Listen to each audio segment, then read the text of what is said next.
a school building. Everything seems to be at the standstill. But I am not going to encourage unbelief. Praise the Lord. I will work in faith. I have been tempted to tell you a discouraging chapter in our experience, but I will talk faith. If we look at things which are seen, we shall be discouraged. We have to break the soil at a venture, plow in hope, in faith. We will see a measure of prosperity ahead if all will work intelligently. You catch that word, all? Okay. And with earnest endeavor put in the seed, the present appearance is not flattering, but all the light that I can obtain is that now is the time for sowing. It doesn't look good, but as I look back, all the light that is behind us, does that ring the bell? I will change something there. I will change the last part. For our situation today, I will change the last part. She says, the present appearance is not flattering, but all the light that I can obtain is that now is the sowing time. I'm going to change something there. The present appearance is not flattering, but all the light that I can obtain is that now is the harvest time. We are close to the second coming of Jesus. This is over 100 years old.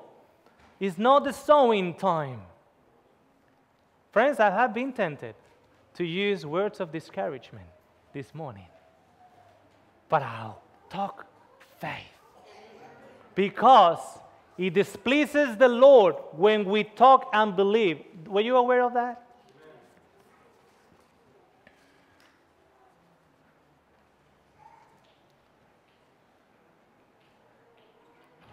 No once should we even think of failure. We are to cooperate with one who knows no failure. We should not talk of our own weaknesses and inability. This is a manifest distrust of God. If you have been called by God as a disciple of Jesus, you know who you are? You are a called person to be a disciple for Jesus. That's what you are. The Lord is disappointed when His people place a low estimate upon themselves. He desires His chosen heritage to value themselves according to the price He has placed upon them. How much are you worth? You are the son and daughter of Jesus. You are the son and daughter of God. That's how much you are worth. God wanted them, else He will not have sent His Son on such an expensive errand to redeem them.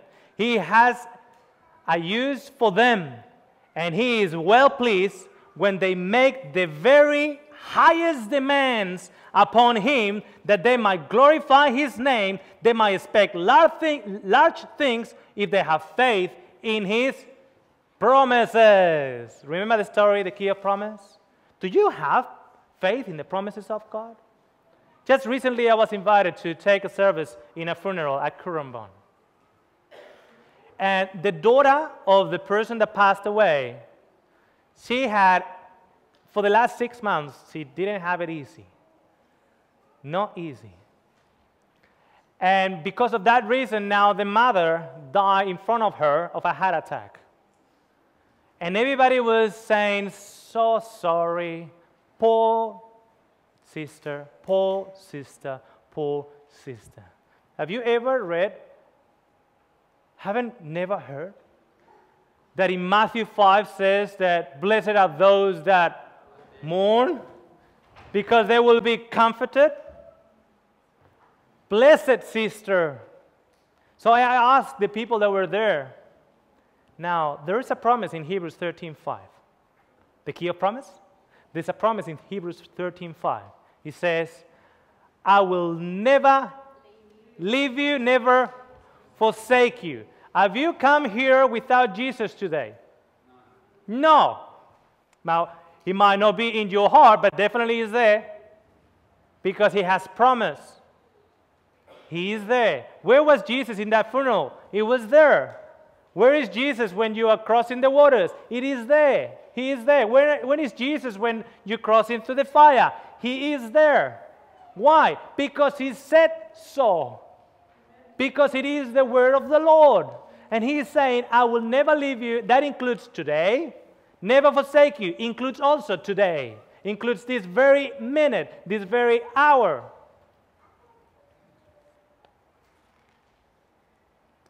When God opens the way for the accomplishment of a certain work, he gives assurance of success. The chosen instrumentality must do all in his power to bring about the promised result, in portion to the enthusiasm and perseverance with which the work is carried forward will be the success given. Are you enthusiastic today? You better be, because according to your enthusiasm, so will be the result of the work carried forward.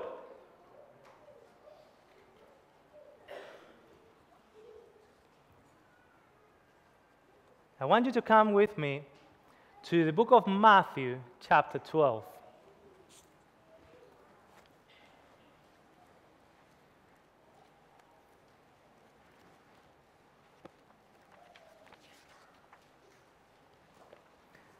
And we are going to start reading from verse 35 to verse 37. Book of Matthew, chapter 12, verse 35 and verse 37. A good man out of the good treasure of his heart brings forth good things, and an evil man out of the evil treasure brings forth evil things. But I say to you that for every idle word men might speak,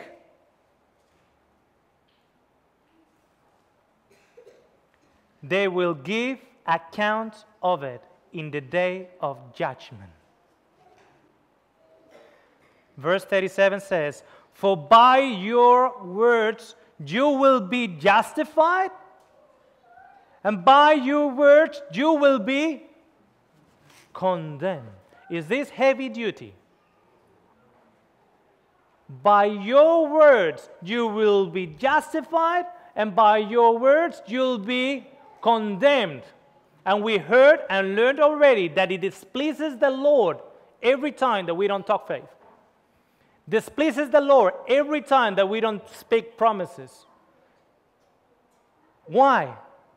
It's just because of the words that we say? No. Where are the words coming from? From the heart. From an unconverted heart. So the words are just the evidences that our heart hasn't been touched by the light of Jesus.